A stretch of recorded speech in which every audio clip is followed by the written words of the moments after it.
Well, hello everyone, and welcome to Wednesday. I may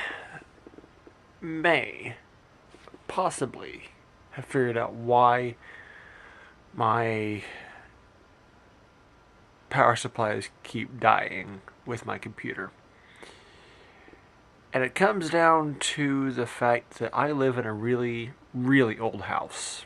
Probably 50 years old or more.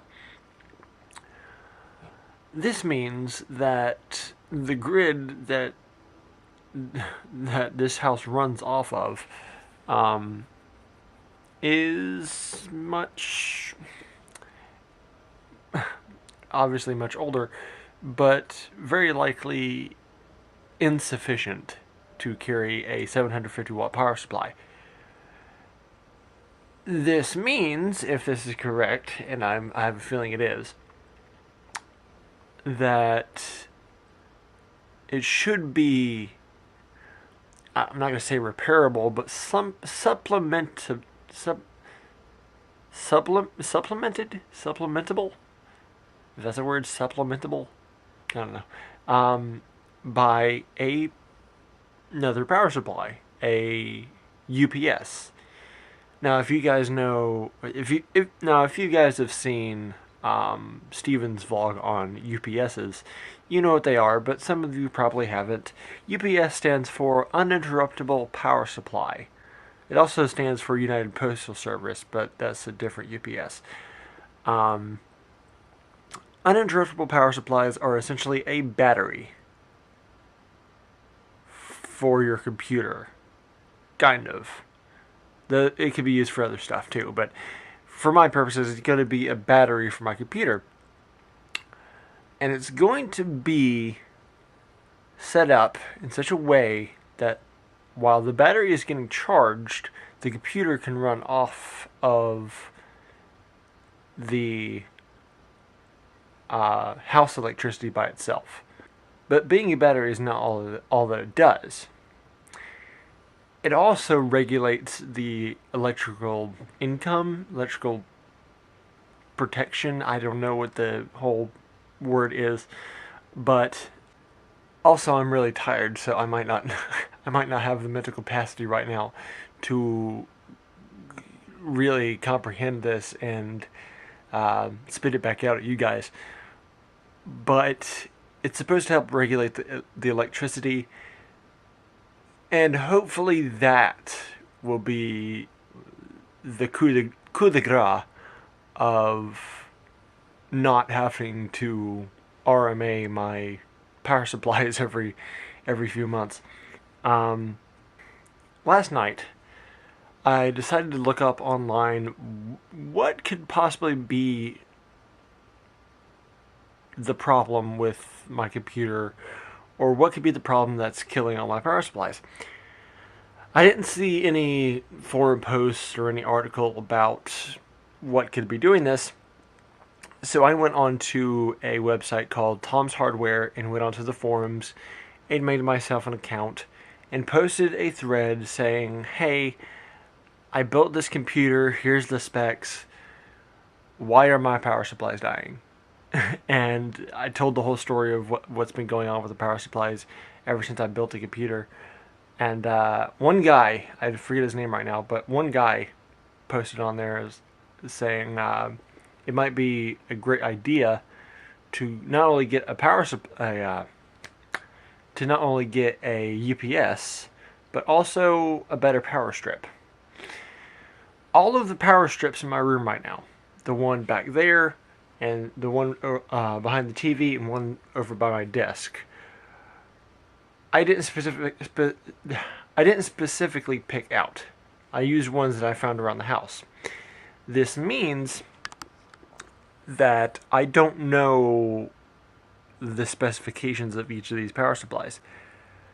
It could be, while I'm sure not entirely the power strip's fault, it could be that the power strips themselves aren't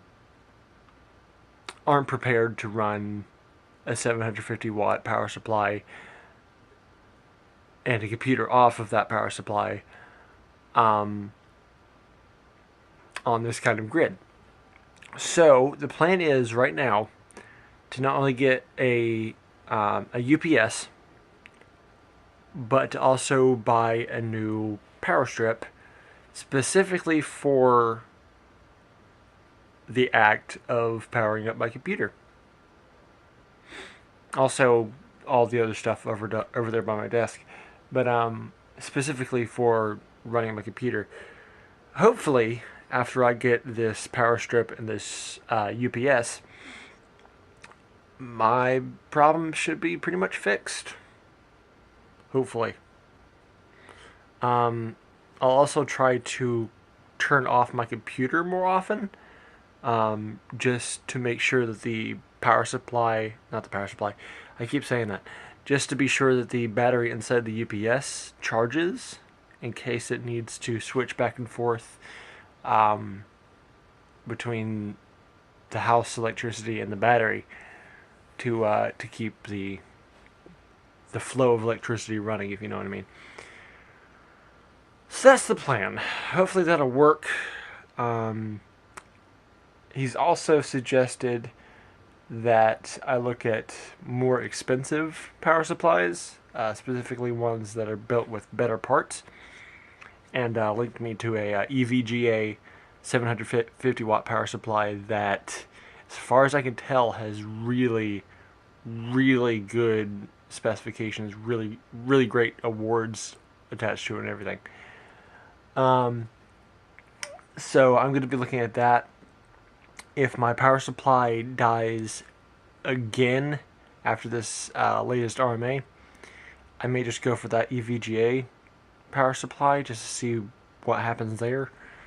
I don't know. It's that one's kind of a last ditch effort, I think. Hopefully, I won't have to. I won't have to.